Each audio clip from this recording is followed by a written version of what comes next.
Thank you so much for joining us. Good to be Thank back. you, sir. How are you? Good morning. So Axios is everywhere, and I have sources that say that you still go to congressional baseball practice. I was there this morning. Roger Williams is our coach. We start at 6 o'clock in the morning, and I'm not a morning person, but get out there every day. It's actually a lot of fun to get out and move around. I'm a little more mobile than last year, so we're trying to just keep getting better. But I do physical therapy a few days a week to keep building up strength. And this conversations with your colleagues indicate to me that this baseball is no game. It's serious business. You know, it's a very fierce rivalry. The Republicans have been playing the Democrats in this game for almost 100 years. And it actually, you get over 10,000 people come to the Major League ballpark, and just how cool is it to be able to play in a Major League ballpark at Washington National Stadium. But we raise about $500,000 every year for local charities here in D.C., and it's a great way to build relationships, not just amongst the Republicans on the team, but we actually get to be good friends with the Democrats, and it's competitive, but it's a friendly competition. We want to win this year. We're going to win this year, but you know, Cedric Richmond might not even make the whole game, and we're going to see that. No, we do a little trash talking as well. Okay, down to business. You used to have House Majority in your title. Now you have House Minority in your title. House Republican whip. What can you do besides make noise? Well, obviously being in the minority is a lot different, and the biggest difference is you don't set what's the worst part of it? You don't set the agenda and the things that we would like to do and move through the House and through the Senate and get to the president's desk to keep getting this country back on track. You can't do that because Nancy Pelosi is the speaker, and clearly she's got a very different agenda, and her conference is even more, I think, radically left than when she was speaker last time. And so we do have some limited tools in the minority, and we've been making, I think, very good use out of them to show the country what we stand for in some important issues. Yeah, so you personally, as the House Republican whip, have had success on the floor using some of these limited tools. I don't want you to talk about motions to recommit. You may not say that, but what has your approach been to using any muscles or levers that the minority does have? Well, the first thing that we want to do is show the contrast between our conservative principles, why they're going to be better to keep the economy going. And we're seeing great success in the economy because of what we've done. And then you look at some of the bills that Nancy Pelosi has moved through. They've been very far left. And it's an important contrast to show. And so when we use some of these other tools, we want to, number one, make sure that we can show people what we stand for and how it contrasts with some of the things that Speaker Pelosi is bringing to the floor. After the Mueller report came out, you said that Democrats owe the American people an apology. You just heard Chairman Schiff. I don't think you got it.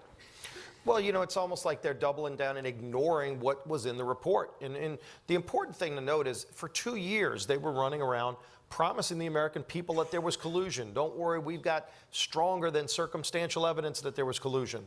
Well, there was no collusion. And if they had this evidence that after almost 2 years and tens of millions of dollars of taxpayer money to go and look for it, they didn't find any. And so if they've got some secret information, they should have come up with it, but there was none. And so instead of admitting that they were wrong, they just continue to go down this rabbit hole of, you know, now let's hold the Attorney General in contempt. I think this is probably the first time in the history of our country where somebody was held in contempt of Congress for not breaking the law. Because if the Attorney General were to have complied with their request of Chairman Nadler and his committee, he would have been in violation of the law. That's how ludicrous it is, and yet this is where they're going. Instead of focusing on, think about this, there is a crisis at our border. In many days, we're having more than 4,000 people cross the border illegally. Jay Johnson, who was Barack Obama's Homeland Security Secretary, said it was a bad day for him when he saw that the day before over 1,000 people crossed illegally. Today we're seeing more than 4,000 cross. And the Committee of Jurisdiction, you would think, would be holding hearings on how to solve this crisis at the border. And instead, they're holding hearings to hold the Attorney General in contempt and continue to go down this witch hunt rabbit hole. So the president is pursuing a run out the clock strategy with the House majority. The top story on Axios today quotes an outside advisor to the West Wing saying that the idea of refusing document requests, subpoenas, is not an opening bargaining position. That isn't how this president does it, but that's administration policy. Is this approach going to work? Well, I think the president's been right in number one, complying with the law, but also in focusing on doing his job. He was elected to help get this country back on track, and it's working. I mean, just last week we saw some of the best jobs numbers that we've seen in decades, 49-year low of unemployment, wages are up for hardworking families.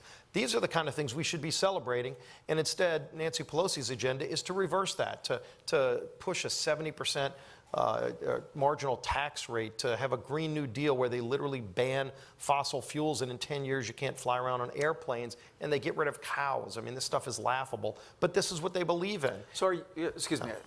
So that's the contrast, again, where President Trump he's going to be in Louisiana next week to highlight one of those great energy successes. We're exporting liquefied natural gas. We're helping our allies around the world, by the way.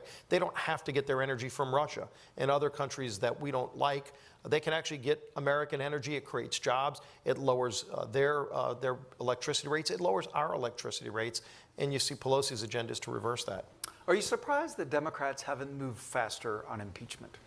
Well, I know that they're still moving towards impeachment, whatever the speed is. They say they're not. Well, they're scared of it. I mean, Nancy Pelosi knows it's a losing issue for them. It's something they shouldn't be doing. Yet all of her liberal lieutenants underneath her keep talking about impeachment, even though there's no fact to back it up. And look, this is what angers people the most about politics.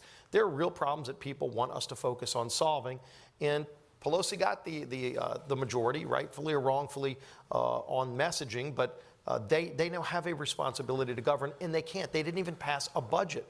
We passed a budget out of committee every single year in the 8 years we were in the majority. They've already missed the legal deadline and have no plans to bring forward even a budget. Do you think that they ultimately will move to impeach the president? I think they will. I think their base is so rabidly anti-Trump, and to govern over hatred of a person is not the way you should use your power. It's an abuse of power, but I don't think they can help themselves. So, Congressman, when you and I were pre-gaming, the first issue you said you wanted to talk about was health care. And I think people in both parties would tell you that health care is part of the reason that you have House minority in your title. How can Republicans get back on the offensive on that issue? Well, I think we didn't do a good enough job last year of letting people know what we stand for in health care. And, the Democrats brought a lot of things that were inaccurate and lies. I mean, pre-existing conditions, we want to protect people with pre-existing conditions, and in fact, we've brought forward a number of proposals that would help people with pre-existing conditions and all families that know they're paying too much in health care. The biggest problem in health care is that people are paying too much. In many cases, they're seeing 25% increases every year. People with pre-existing conditions many times have like a $10,000 deductible. That's not access to care. We ought to focus on lowering premiums and helping those families that are struggling and can't even afford the health care that they have. Republicans, for sure, were slow to recognize the power of that issue. Yeah, and a lot of members that didn't respond to the attacks. I mean, you had Michael Bloomberg alone spending $2 million a week in some of these races for 3 weeks in a row. I mean, you have $4 million spent against you before you start responding to an attack, even if it's a lie. By that point, it's too late. And that happened to a lot of people where they were flat-footed. That's not going to happen again next year. And I think you're already seeing a very fierce debate on what our plan is to lower premiums while protecting people with pre-existing conditions. And the Democrats' plan is what they call Medicare for All. If you read the bill, it actually gets rid of private health insurance. Over 150 million Americans would lose the private health insurance that they have and like. And by the way, people on Medicare today, they know Medicare is going bankrupt. We want to save Medicare from bankruptcy, but Medicare goes bankrupt quicker if you put over 150 million more people on Medicare. It literally clogs up the lines and ultimately will bankrupt a lot of hospitals. It's a horrible idea, but that's the Democrats' plan. And so there's a real contrast that you're going to see over the next year and a half. Speaking of spending, the president, the one thing the president wants to spend money on is infrastructure. There's conversation about a $2 trillion infrastructure package. You have said that's too expensive. Well, the bottom line on infrastructure is this is an opportunity for us to come together in a bipartisan way and pass something really important for the country. But we have to have an agreement on how to pay for it. And I know when you saw the speaker go down to the White House a few weeks ago with Chuck Schumer, they talked about how much they want to spend, but they didn't talk about how to pay for it. And we've had discussions, Republicans and Democrats, on ideas of how we can come to an agreement on an infrastructure bill that helps rebuild our country's infrastructure. You've got, by the way, that you've got to have reforms to the way we do building projects. I mean, in many cases, a project takes 10 years that should only take 2 because of so much duplication. And you have a permitting process at the state level and then duplicate it at the federal level, and they throw things on top that actually jack the cost up to a point where you can't afford it. Those reforms need to be in place too, but we need to agree on how to pay for it. AP reports some senior House lawmakers, frustrated by a decade of frozen congressional salaries, are quietly exploring whether to accept an annual pay raise they've shunned since Barack Obama was first president. Would Republicans support that? Well, first of all, if you look, I mean, what Congress has paid ought to be publicly known. It ought to be fair compared to what what other things are out there in the economy and how the economy's doing. But the bottom line is we've got to make sure that we can attract good people. And you're seeing good people step up to run for Congress. I know we're doing a very good job right now of recruiting, but you don't want it to just be a place where either the ultra wealthy or only people that are lower income can afford to run. You want to make sure that you're being able to encourage everybody of all walks of life to serve in this great body. So you're not taking a position, but you're not ruling it out? Well, ultimately, we're focusing on a lot of things that need to be confronted right now. And at the end of the day, we've got to make sure that we can continue to run an effective Congress. You open up your campaign website, the first words it says, pro-Trump, conservative leader.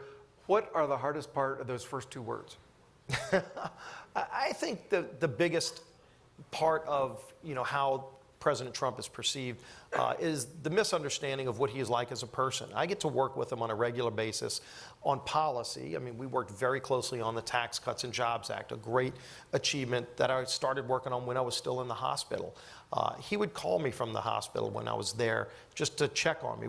8 o'clock at night, I'd get a phone call, and it would just be the president calling to see how I was doing. He came the night I was shot he and Melania were there to help console my wife, Jennifer. And, they gave a tour of the White House to my kids when I was in the hospital. That's how he is on the personal side. People don't see that side of him. And so I think there is a lot of misunderstanding about what he's really like. But I enjoy working with him, and I get to see that personal side. He is a caller. What's it like to have that call pop up? It's an interesting number. It's a kind of a weird looking number. It's not a traditional 10-digit number with an area code. But you have an idea when that comes in that, my wife was actually in the hospital one night with me when the call comes in, and she goes, "Oh, that must be some telemarketer, don't answer it." I said, "No, you never know who it's going to be, and this is the White House where you hold for the president." She goes, take the phone. As we say goodbye, I've hunted for deer. I know people who hunt for birds. You recently shot an elk. Come on. It was about an 850-pound elk. I took my son hunting with me, and it's fun to be able to take Harrison with me in hunting. I'm glad that he likes coming with me too. We've gone duck hunting now and elk hunting, and it's great meat, by the way. It makes great great grilling for the backstrap, the sausage. You can make great elk sausage too. Congressman Scalise, it was an honor to have you on the Axios stage. Thank you. Great being with you. Thank you for serving your country. Appreciate it. Thank you.